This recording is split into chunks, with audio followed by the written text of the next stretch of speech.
Life కి స్వాగతం. మీ ఆరోగ్య నేస్తం. ఇది కేవలం సమాచారంగా మాత్రమే భావించండి. ఈ సమాచారం ఆధారంగా ఆరోగ్య సమస్యలకు సంబంధించిన నిర్ణయాలు తీసుకోవద్దు. అందుకోసం వైద్య నిపుణులను సంప్రదించండి.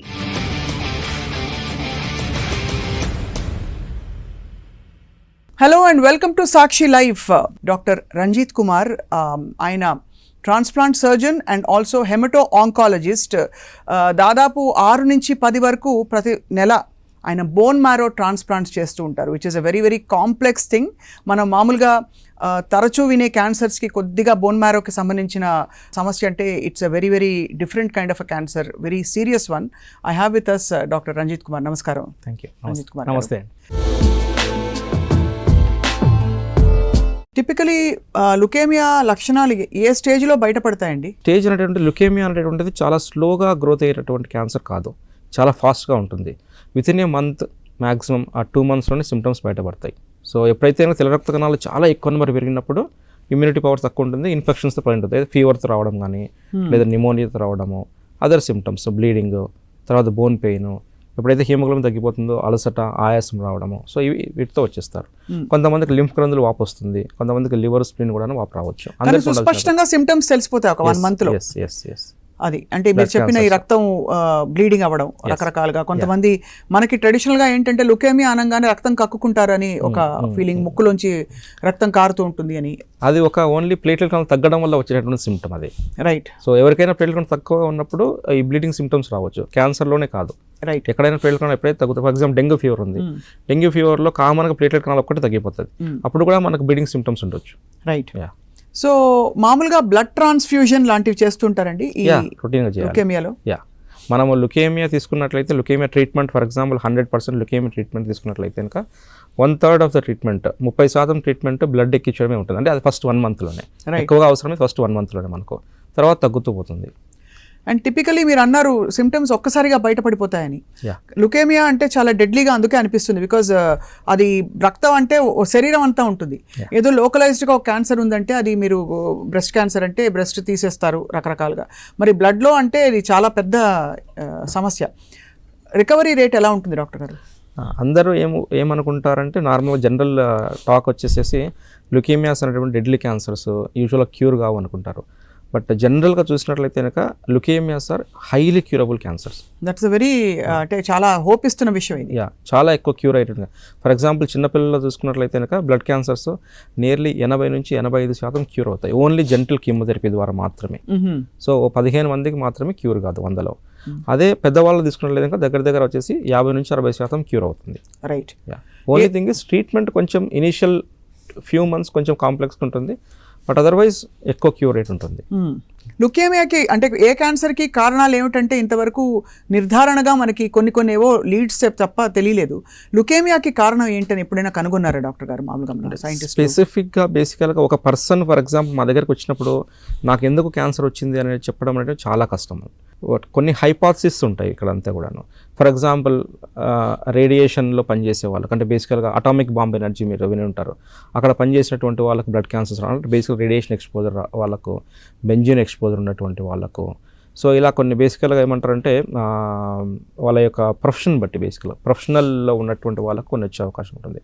స్పెసిఫిక్గా ఒక పర్సన్కి వచ్చేసేసి ఎందుకు నాకు క్యాన్సర్ వచ్చింది అని అడిగినప్పుడు స్పెసిఫిక్గా పిన్ పాయింట్గా చెప్పడం అనేటువంటిది సాధ్యం కాదు, చాలా ఇంపాసిబుల్ అది.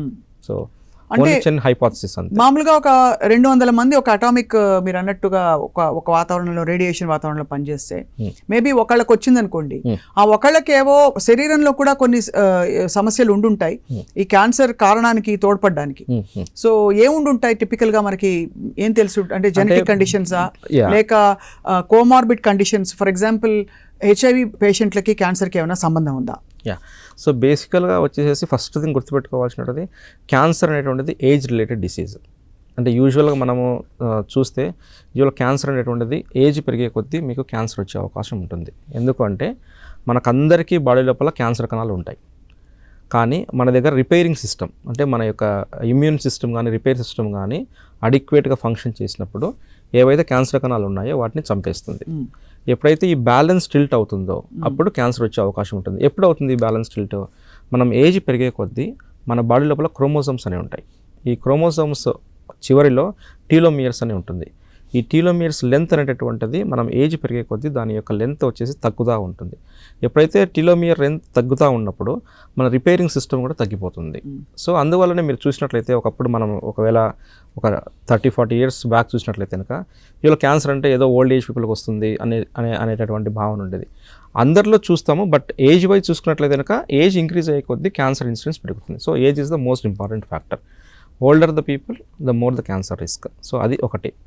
రెండవది వచ్చేసి మీరు అటామిక్ బాంబ్ గురించి మాట్లాడుతున్నారు కాబట్టి ఏదైతే హిరోషిమా నాగసాకిలో జరిగినటువంటి ఈవెంట్ తర్వాత చాలామందికి ఈ బోన్ మ్యారో రిలేటెడ్ ప్రాబ్లమ్స్ వచ్చినాయి. కొన్ని ల్యూకేమియాస్ కానీ లేకపోతే బోన్ మ్యారో పని చేయకుండా పోవడం, అంటే ఎప్లాస్టిక్ అనిమియా అనే కండిషన్ ఉంటుంది. సో ఇలాంటి జబ్బులు చాలా వరకు వచ్చాయి యాక్చువల్గా అక్కడ ఎక్స్పోజ్ ఉన్నటువంటి వాళ్ళకందరికీ కూడా. తర్వాత థర్డ్ థింగ్ వచ్చేసి జన్యుపరమైనటువంటిది మీరు అడిగారు కదా. ఒక 100 క్యాన్సర్స్ చూసుకున్నట్లయితే కనుక మీరు ఓన్లీ 5-6% మాత్రమే జన్యుపరమైనటువంటి క్యాన్సర్స్. 96% వచ్చేసి ఓన్లీ స్పొరాడిక్ అంటారు. అంటే స్పొరాడిక్ అంటే యూజువల్గా ఫ్యామిలీలో, మా ఫ్యామిలీలో ఎక్కడ లేదండి క్యాన్సర్ డాక్టర్ గారు, మా ఇంట్లో ఈ అబ్బాయికి ఒకరికి వచ్చిందా లేదు ఈ మనిషికి ఒకరికి వచ్చినట్టుగా 95% వచ్చేసి ఫ్యామిలీలో హిస్టరీ ఉండదు.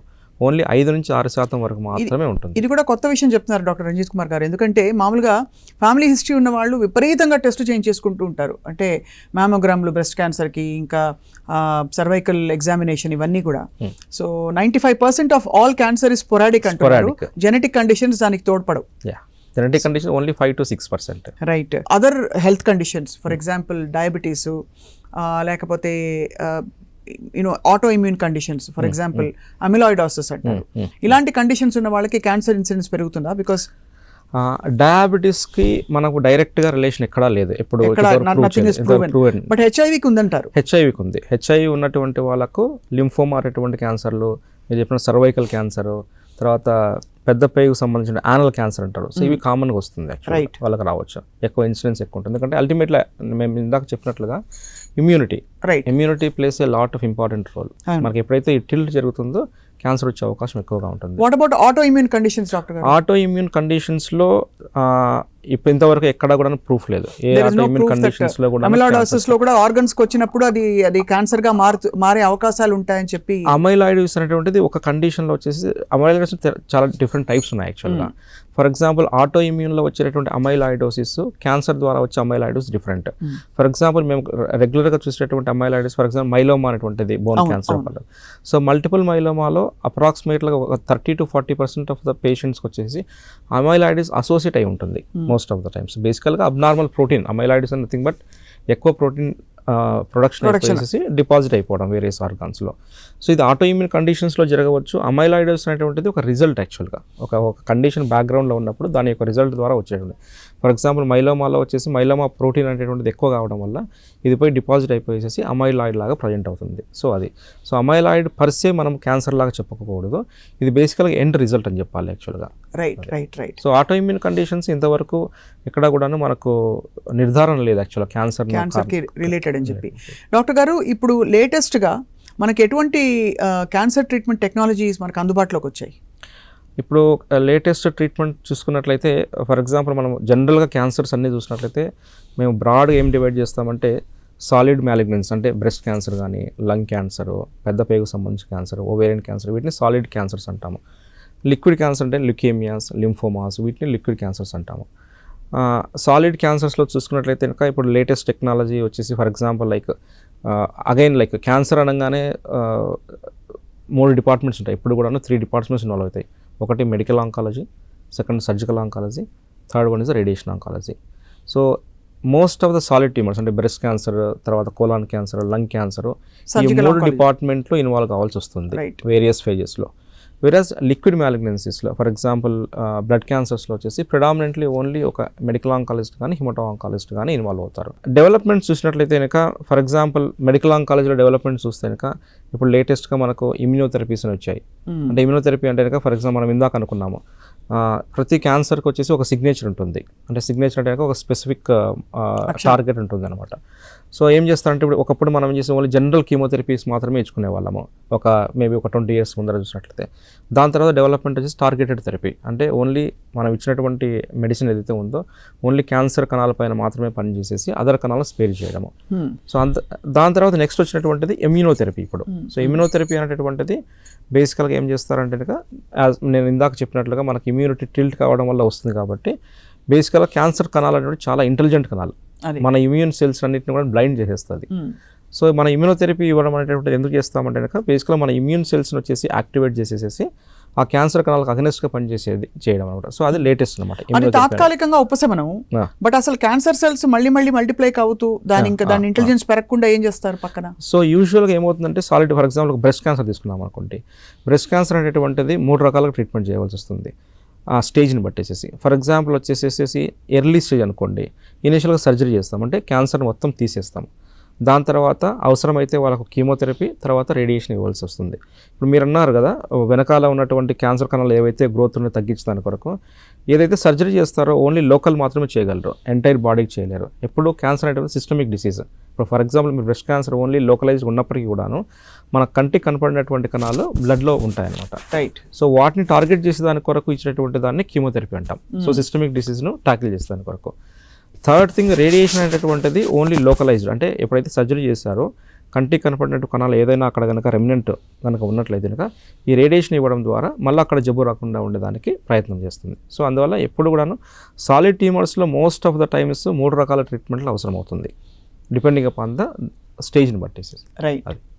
సో మొత్తానికి ఓవరాల్గా sir, would you feel that cancer ట్రీట్మెంట్లో మనకి ఇంప్రూవ్మెంట్ వల్ల సర్వైవర్స్ ఎక్కువ అవుతున్నారు అనిపిస్తోందా, లేక క్యాన్సర్ ఇన్సిడెన్స్ కూడా పెరుగుతుంది కాబట్టి ఆ సవాల్ కంటిన్యూ అవుతుంది అంటారా? క్యాన్సర్ ఇన్సిడెన్స్ చూసుకున్నట్లయితే కనుక ఇప్పుడు latest data, for example Indian data అనేది తీసుకున్నట్లయితే కనుక national cancer registry programme data తీసుకున్నట్లయితే 2025 ఆర్ 2030 అంతా కూడాను ఎవరీ 9 మందిలో ఒకరికి క్యాన్సర్ వచ్చే అవకాశం ఉంది. So of course cancer incidence increase అవుతూ ఉంది.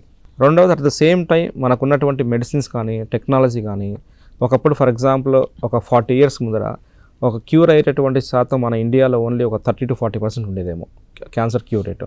ఇప్పుడు ఆల్మోస్ట్ మనము 60 to 70% రీచ్ అవుతున్నాం. So both sides we have improvement. For example technology improvement ఉంది, న్యూ మెడిసిన్స్ వస్తున్నాయి, మన బేసిక్ సైన్స్ నాలెడ్జ్ అంటే బేసికల్గా క్యాన్సర్ సెల్ను మనం అర్థం చేసుకోవడం అంటే చాలా ఇంపార్టెంట్. అవును, మనకు చాలా వరకు క్యాన్సర్ సెల్ యొక్క బిహేవియర్ ఇంకా తెలియదు మనకు. అవును. సో క్యాన్సర్ సెల్ బిహేవియర్ ఎప్పుడైతే మనం ఎక్కువగా అర్థం చేసుకోగలుగుతామో ఎక్కువ మోడాలిటీస్ ఆఫ్ ట్రీట్మెంట్ వచ్చేదానికి అవకాశం ఉంటుంది. సో క్యాన్సర్ ఇన్సిడెన్స్ కూడాను తగ్గించడానికి చాలా పద్ధతులు ఉన్నాయి, బట్ అవి కూడా ఒక సైడ్ ప్యారల్గా చేసుకుంటూ ఉండాలి. సో మీరు అనేది ఏంటంటే క్యాన్సర్ ట్రీట్మెంట్లో ప్రెసిషన్ మెడిసిన్ ఎక్కువ కొంచెం ఇప్పుడు పనిచేస్తుంది.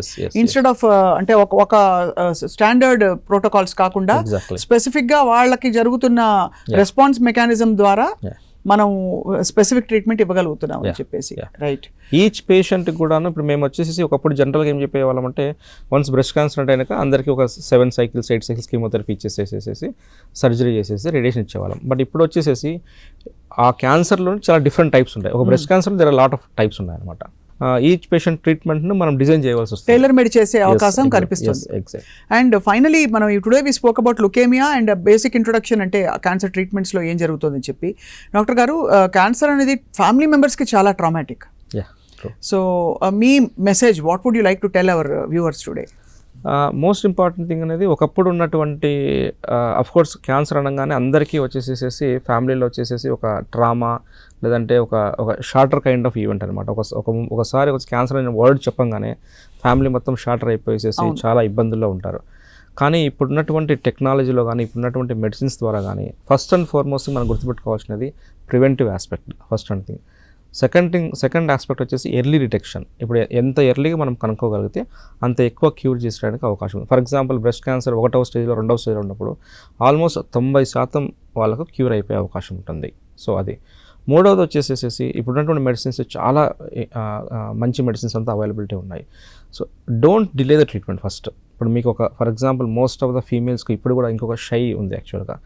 చాలా పెరిఫెరల్ రూరల్ నుంచి వచ్చే వాళ్ళంతా కూడాను బ్రెస్ట్ క్యాన్సర్ అడ్వాన్స్ స్టేజ్లో. Breast cancer one of the most common cancer, curable cancer. So దయచేసి మీరందరూ కూడాను ఈవెన్ చిన్న లంప్ అంటే ఒక చిన్న కణితి ఉన్నా కూడా బ్రెస్ట్లో కానీ లేదు ఒకవేళ రక్తస్రావం ఎక్కువగా అవుతూ ఉన్నప్పుడు పీరియడ్స్ కాకుండా ఇన్ బిట్వీన్ పీరియడ్స్లో రక్తస్రావం అవుతూ ఉన్నప్పుడు ఇమ్మీడియట్గా వచ్చేసి దగ్గరలో ఉన్న డాక్టర్ గారిని సంప్రదించడము. అండ్ ఇంకొకటి most important thing which I would like to say vaccines. ఇప్పుడు కొన్ని వ్యాక్సిన్స్ వల్ల కొన్ని క్యాన్సర్స్ ప్రివెన్షన్ చేసేటటువంటి అవకాశం పాపిలోమా వైరస్ దాని అవేర్నెస్ చాలా ఇంపార్టెంట్ అది. రెండవది hepatitis vaccination for the liver cancer. So చాలామంది వర్కర్స్ తీసుకోరు యాక్చువల్గా. సో హెపటైటిస్ వ్యాక్సిన్ చాలా simple vaccine, even government of India all state governments ఇస్తూ ఉన్నాయి ఇప్పుడు. రైట్. సో ఈ 2 ఇంపార్టెంట్ వ్యాక్సిన్స్ తీసుకోవాలి. రెండవది వచ్చేసి ఎర్లీ డిటెక్షన్. సో ఇవి most important thing. Right. Doctor Ranjith Kumar, we would like to talk to you more in detail about అసలు cancer కారకాలు, అంటే మన లైఫ్ స్టైల్లో క్యాన్సర్ కారకాలని మనం తొలగించి అవాయిడ్ చేయొచ్చా క్యాన్సర్ బారిన పడకుండా? ఎందుకంటే మనకి సినిమాకి వెళ్ళంగానే ఫస్ట్ దర్శనం ఇచ్చే ఒక యాడ్ అందరికీ ఒక్కసారి ఉలిక్కి పడేలాగా అసలు భూమి మీదకి వచ్చేస్తారు ఇక్కడ గాల్లో తేలుతున్న వాళ్ళందరూ. అటువంటి వాస్తవాలు నిజంగా ఇంకా మనకి చోటు చేసుకుంటున్నాయా? ఇలాంటి అంశాలపై మరొకసారి మీతో we would like to discuss in detail. Thank you very much. ఇవాళ introduction to latest cancer treatment ఒకటి, and also overview about leukaemia and కొన్ని కాంప్లెక్స్ క్యాన్సర్స్ ఇవి మాట్లాడాము. Thank you sir, and thank you all for watching Sakshi life. ఇది కేవలం సమాచారంగా మాత్రమే భావించండి. ఈ సమాచారం ఆధారంగా ఆరోగ్య సమస్యలకు సంబంధించిన నిర్ణయాలు తీసుకోవద్దు. అందుకోసం వైద్య నిపుణులను సంప్రదించండి.